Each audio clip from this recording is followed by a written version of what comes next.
अब मैं आज के एक और दूसरे विद्वान वक्ता प्रोफेसर रमेश प्रसाद जी, जो संपूर्णानंद संस्कृत विद्यालय, संपूर्णानंद संस्कृत विश्वविद्यालय में श्रमण विद्या संकाय के प्रोफेसर हैं, डीन भी हैं। और अभी हाल में एक लगभग 1 वर्ष से अधिक हुए उन्होंने बौद्ध अध्यात्म सीरीज और बौद्ध विषय के बहुत सारे विषयों पर उन्होंने अच्छा वो प्रकाशित बराबर वो उसकी चर्चा कर रहे हैं। बौद्ध विषय के संदर्भ में जितने भी शब्द हैं उस पर बहुत सुंदर एक देशना कह सकते हैं, एक देशना प्रकार का है। तो आज हम प्रोफेसर रमेश प्रसाद जी से आज के विषय पर बौद्ध धर्म, प्रकृति और वातावरण पर उनकी दृष्टि चाहते हैं। और संभवतः ये लगभग 40 मिनट का समय होगा।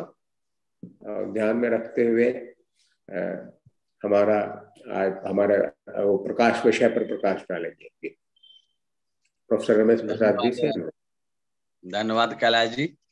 हमें तो लगता है कि 1 घंटा से ऊपर हो गया है जी कार्यक्रम का। हाँ, तो बीच और में कम लिंक नहीं हो सकता है सर। 30 मिनट 7 बजे पूरा करना है, 7 बजे समाप्त करना है।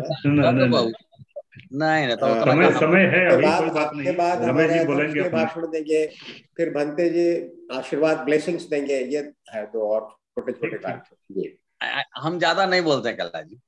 जी बोलिए रमेश जी, कोई बात नहीं। सुनने के लिए तो मेरा यूट्यूब है, यूट्यूब पे बोल दिया बहुत कुछ। हाँ। असंबुद्धं बुद्ध निसेवितं यं भवा भवं गच्छति जीवलोको नमो अविद्यादि क्लेश जाल विध्वंसिनो धम्मो वर्षतश्च। इस धम्म सभा में पूज्य भिक्षु संघ, विशेषकर महाबोधि सोसाइटी ऑफ इंडिया के महासचिव Bhadant P Shivali Mahathero ji, Mahabodhi society of India के अध्यक्ष डॉक्टर महेंद्र सिंह जी, उसके उपाध्यक्ष प्रोफेसर विमलेंद्र कुमार जी, और साथ में हमारे कैलाश प्रसाद जी, कोषाध्यक्ष उसी संस्था के लामा जी, किरण लामा जी, और इससे जो जूम मीट पर जुड़े हुए जो हमारे धम्म प्रेमी है, उन सभी का मैं प्रणाम करता हूं। विषय बड़ा अच्छा है, नया भी है, दर्शन से हटकर है, लेकिन दर्शन भी इसमें है, क्योंकि बुद्ध तो दर्शन के प्रतीक है। दर्शन का अर्थ ही होता है अनुभूति करना। अनुभव के आधार पर ही भगवान बुद्ध ने जो कुछ भी कहा वो अनुभव के आधार पर कहा। तो जो विषय रखा गया है उसके लिए जो हमारे संयोजक प्रोफेसर विमलेंद्र कुमार जी हैं, उनको बहुत बहुत मैं धन्यवाद देता हूं और बधाई भी देता हूं कि अच्छे कार्यक्रम अच्छे ढंग से हो रहा है और जूम पर हो रहा है। बहुत लोग सुनते हैं और बहुत आसानी से सुनते हैं, घर में खाते पीते सुनते रहते हैं। बहुत अच्छा यह कार्यक्रम है। और महेंद्र सिंह जी का तो खैर बहुत लग रहा है सालों से वो चल रहा है, अच्छा है, बहुत बढ़िया है। तो ये जो विषय रखा गया बौद्ध धर्म में प्रकृति और पर्यावरण, प्रकृति और पर्यावरण, इन दोनों का मनुष्य के साथ प्रगाढ़ संबंध है। अगर प्रकृति है, अगर पर्यावरण है, तब मनुष्य है। अगर यह नहीं है तो मनुष्य भी नहीं है। इमस्मिन् सति इदं भवति, अगर यह है तो यह है, इमस्मिन् असति इदं न भवति। जैसा कि विषयोपस्थापन में विमलेंद्र कुमार जी ने ही कर दिया, परिसमुत्पाद में बताया कि कार्य कारण संबंध बताया। अगर प्रकृति है तो मानव है, और प्रकृति नहीं है तो मानव भी नहीं है। भगवान बुद्ध ने प्रतिसमुत्पाद तो उनका पहला मनन ही था। भगवान बुद्ध को जब ज्ञान मिला तो जो उन्होंने अनुलोम और प्रतिलोम जो मनन किया वो प्रतिसमुत्पाद का ही था। और फिर उस उसके बाद जो वचन निकलते हैं उनके मुख से कि यदा हवे पातु भवंति दम्मा आतापिनो जायतो ब्राह्मण अथ सकंका बपयंति सब्बा यतो पजानाति सहेतु धम्मंति सहेतु धम। ये भगवान बुद्ध का प्रथम वचन है। सहेतु कोई भी जो है अकारण नहीं है, हर के पीछे कोई ना कोई कारण है। यह संदेश देता है कि हमें प्रकृति के साथ छेड़छाड़ नहीं करना चाहिए। नहीं तो हम देख रहे हैं छेड़छाड़ करने का परिणाम, कभी भूस्खलन होता है, कभी भूकंप आता है, कभी बाढ़ का सैलाब आता है। तो ये आता रहेगा। जब तक हम प्रकृति के साथ छेड़छाड़ करते रहेंगे तब तक वह भी हमारे साथ छेड़छाड़ करता रहेगा, और जितना अधिक मात्रा में करेंगे वह भी उतना अधिक मात्रा में करेगा, क्योंकि बिल्कुल सीधा संबंध है। इसलिए बुद्ध ने कहा कि हम लोग प्रकृति के साथ जिए और प्रकृति ने जो दिया है उसके साथ हम रहे। अभी हमारे पूर्व वक्ता ने भगवान बुद्ध के पूरे जीवन को प्रकृति के साथ जोड़ा। प्रोफेसर राम प्रसाद नक्षत्र जी ने, भगवान बुद्ध का जन्म लुम्बिनी प्रदेश में होता है। अब जन्म और पुनर्जन्म दोनों हम लोग विश्वास करते हैं। बुद्ध ने कहा पूरा जातक की कहानियां ही पुनर्जन्म की कहानियां, पिछले जन्म की कहानियां भगवान बुद्ध की। तो भगवान बुद्ध अकारण जो है लुम्बिनी में जन्म नहीं लेते हैं।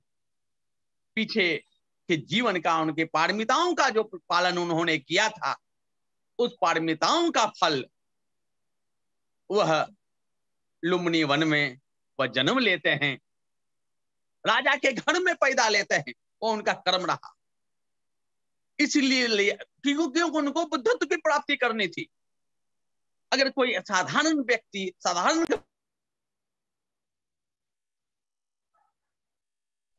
ज्ञान भी प्राप्त कर लेता है तो समाज उसको स्वीकार कर रहा है कि नहीं, यह भी एक विषय बन जाता है। अगर राजा के घर में पैदा लिया, राजसी ठाट बाट को त्याग कर गया, उसका समाज पर बहुत बड़ा असर पड़ता है। बुद्ध राजा के घर में पैदा लेते हैं और उस राजसी वैभव को त्याग कर वह गृह त्याग करते हैं, अब बुद्धत्व की प्राप्ति करते हैं। और ये जो उन्होंने 80 वर्षों तक जिया, चाहे वो 29 वर्ष पूर्व का रख लें, जब वो राजकुमार थे उस समय भी उनको वनों से ही प्रेम था, वनस्पतियों से ही प्रेम था, जीवों से ही प्रेम था, पशुओं से ही प्रेम था। वह उसी के साथ रहते थे। क्योंकि कहने ये जीवन जो है यह पहला जीवन नहीं है, पिछले जीवन का जो संस्कार था वो उनको ऐसा बनने के लिए बाध्य किया या ऐसा बनने के लिए प्रेरित किया, और वह आगे बुद्धत्व की ओर वह ले गया। अब जो पर्यावरण की समस्या जो देख रहे हैं हम, वह समस्या वायु प्रदूषण का है, जल प्रदूषण का है, ध्वनि प्रदूषण का है। कई समस्याएं हैं, मृदा प्रदूषण, कई समस्याएं, हम ज्यादा उनमें जाना नहीं चाहेंगे। वायु प्रदूषण जान रहे हैं, वायु में कई सारे गैस हैं जिसमें मुख्य रूप से ऑक्सीजन और कार्बन डाइऑक्साइड है। हम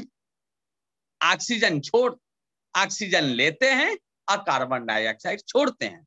अब प्रकृति देखिए, अब वृक्ष जो है वह उल्टा करता है, हम जिसको छोड़ते हैं वह ग्रहण करता है, और वह जो छोड़ता है उसे हम ग्रहण करते हैं, ताकि बैलेंस बना रहे, सामंजस्य बना रहे। हम कार्बन डाइऑक्साइड छोड़ रहे हैं और पेड़ पौधा ऑक्सीजन छोड़ रहा है, और जब हम पेड़ पौधों को ही काट डालेंगे तो इस जो वायुमंडल में कार्बन डाइऑक्साइड है रह जाएगा, तो हम कहां से बच पाएंगे, ऑक्सीजन कहां से आएगा। तो उसको रखने के लिए हमें जो है वनों को काटने से बचना होगा। बुद्ध ने कई स्थलों पर कहा है। कुछ मैंने रेफरेंस देता हूं, जैसे कहा महग रुखे छीन मत्ते पराजिकं, यानी महान जो बड़ा जो पेड़ है उसको उसको काटो मत, छिन्न भिन्न मत करो, उसको मत काटो। अगर काटोगे तो पराजिक का दोष होगा। पराजिक बहुत बड़ा ऑफेंस होता है। यहाँ समय नहीं है, हम बताना भी हम ज्यादा नहीं चाहेंगे यहाँ।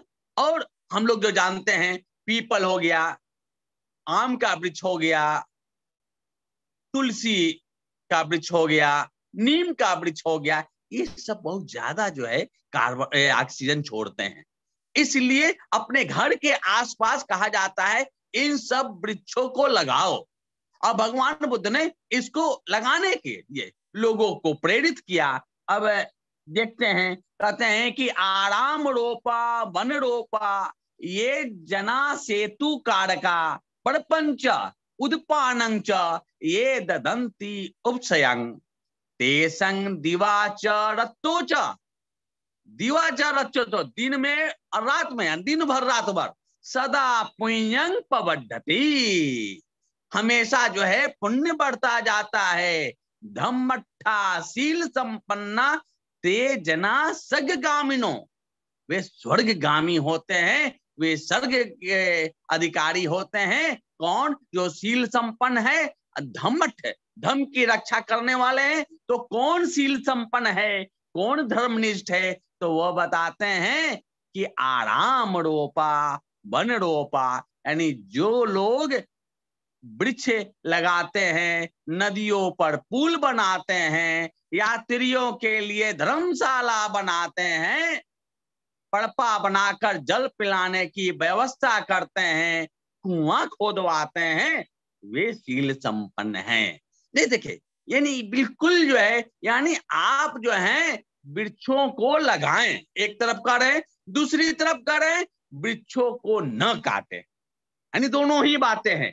अधिक से अधिक मात्रा में ये जो धरती है वह वृक्षमय हो, ताकि हमें ऑक्सीजन मिले। जितना ऑक्सीजन मिलेगा वातावरण उतना हमारा शुद्ध रहेगा।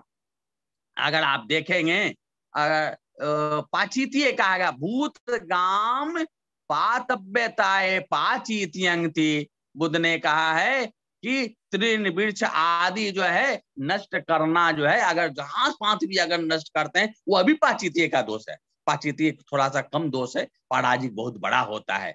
तो कहने का अर्थ है, बहुत ज्यादा मैं उसके रेफरेंस में नहीं जाऊंगा, रेफरेंस तो पूरे त्रिपिटक में भरे पड़े हैं, खासकर विनय पिटक में तो बहुत सारे पाचितीय और इसका है।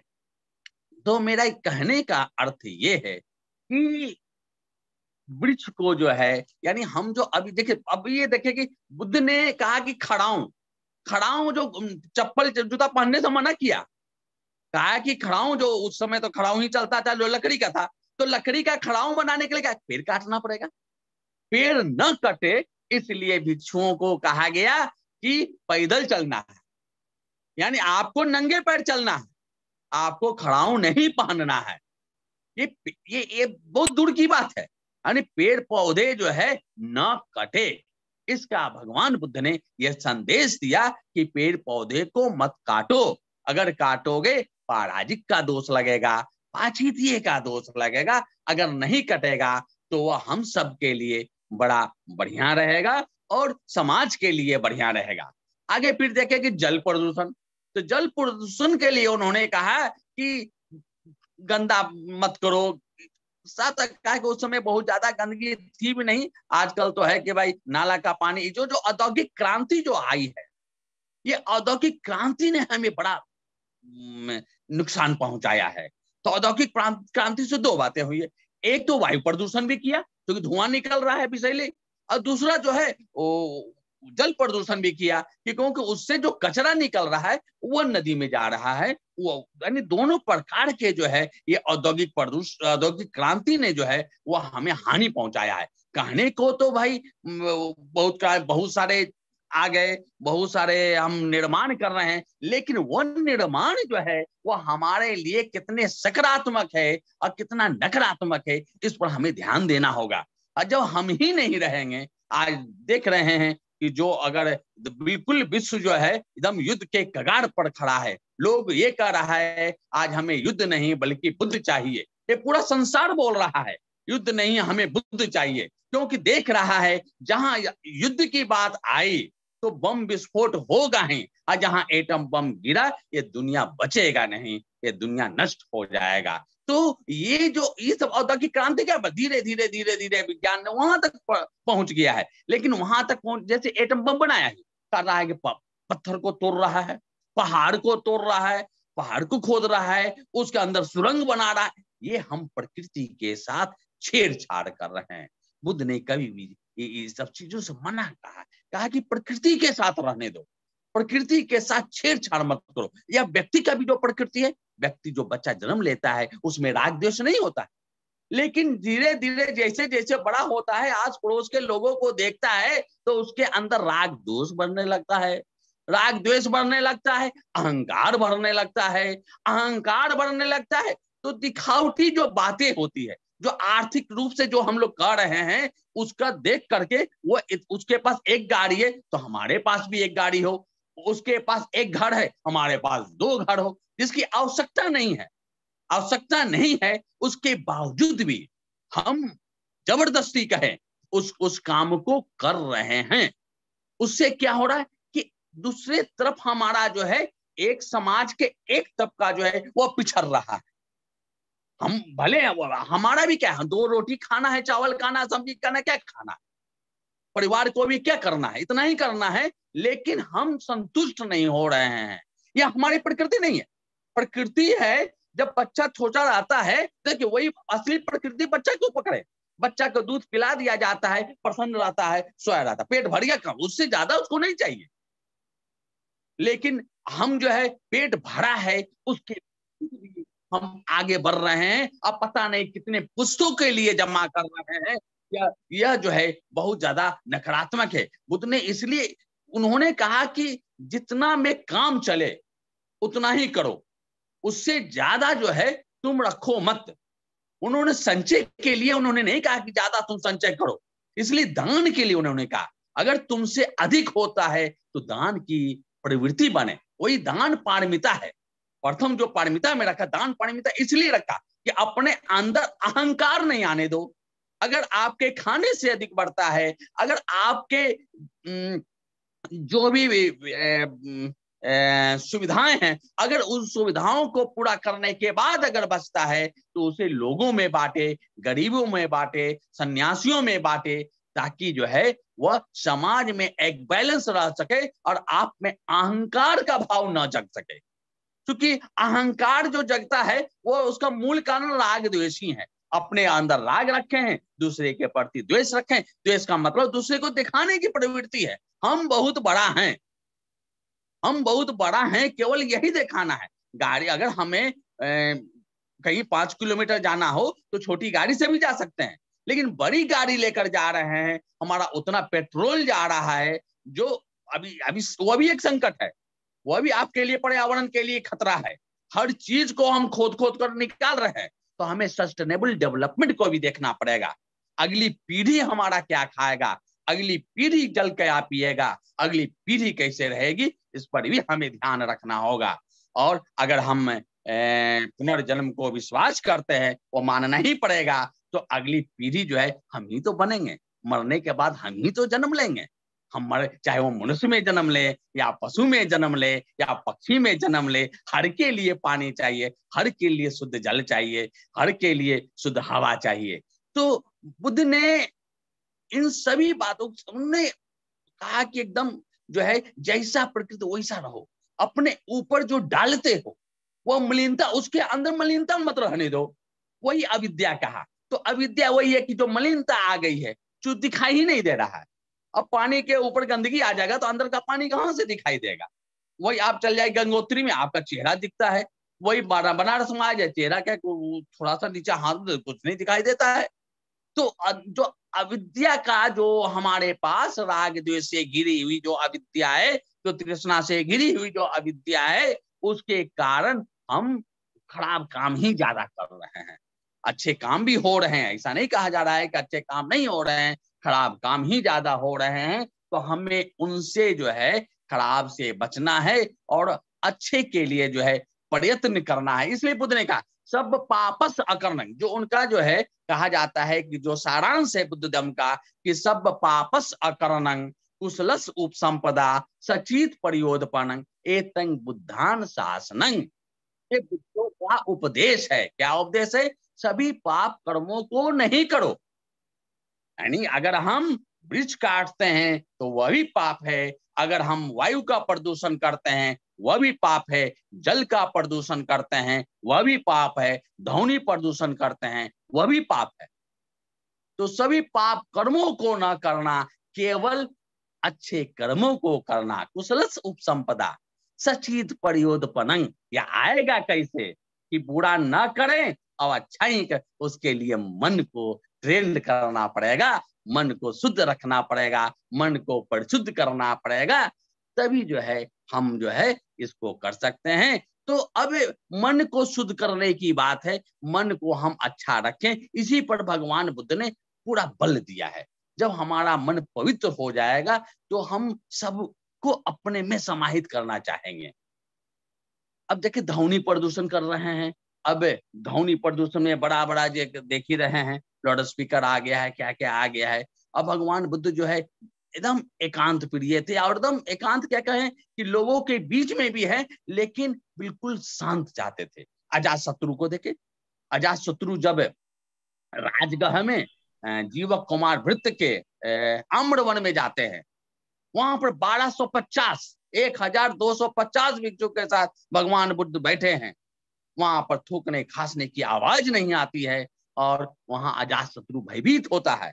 जब जाता है तो देखता है कि एकदम इस तरह का जो है शांत वातावरण है, और वह भगवान से या आशीर्वाद मांगता है, आशीर्वाद चाहता है कि हमारा जो पुत्र हो जो है उदयवद, उसे भी इसी प्रकार की उसके मन की शांति मिले। क्योंकि अजात शत्रु उस समय अशांत है, अशांत को शांत करने के लिए, अपने को शांत करने के लिए वह भगवान बुद्ध के पास जाता है। तो ये जो शांति है वो शांति हर को प्यारी है। स्वच्छ जल हर लोग पीना चाहता है, स्वच्छ हवा में हर लोग जीना चाहता है, केवल चाहता है, करना नहीं चाहता है। गंदा हम करेंगे लेकिन शुद्ध हवा हमें चाहिए, जल को गंदा हम करेंगे लेकिन हमें शुद्ध जल हमें चाहिए, लाउड स्पीकर हम बजाएंगे, ध्वनि प्रदूषण हम करेंगे लेकिन हमें शांति भी चाहिए। यह कैसे संभव? दोनों एक साथ नहीं चल सकता है। हमें अपने आप को सुधारना होगा, तभी हमारा कल्याण होगा। अब बुद्ध ने अपना जो 45 वर्षों तक घूम घूम कर लोगों को उपदेश दिया, पूरा अपने जीवन व्यतीत कर दिया इसी के लिए कि सबका मंगल हो, सबका कल्याण हो, सबका सुख हो, और सबका कल्याण और सुख उसी में है कि हम लोगों को अपनी स्थिति देखना होगा और हम प्रकृति के साथ जीना होगा, पर्यावरण के साथ जीना होगा। इन्हीं शब्दों के साथ मैं अपनी वाणी को विराम देता हूँ। भवतु सब मंगल। साधु साधु साधु साधु साधु साधु। बहुत सुंदर प्रस्तुति, बहुत अच्छा। प्रकृति पर बहुत सुंदर व्याख्यान भगवान बुद्ध के जीवन के संदर्भ में, उनकी शिक्षाओं के संदर्भ में। आपने सभी प्रकृति से छेड़छाड़ को पाचित्य और पराजित की संज्ञा में भगवान बौद्ध ग्रंथों के अनुसार है, मतलब पाप जैसी बात है जिन्हें नहीं करना है। तो एक शिक्षा भी है और एक बौद्ध दर्शन की ओर से, बौद्ध शिक्षा की तरफ से हमें हम कैसे शांत रह सकते हैं, सुखी रह सकते हैं। तो प्रकृति का ध्यान रखना है, उसकी रक्षा करना है।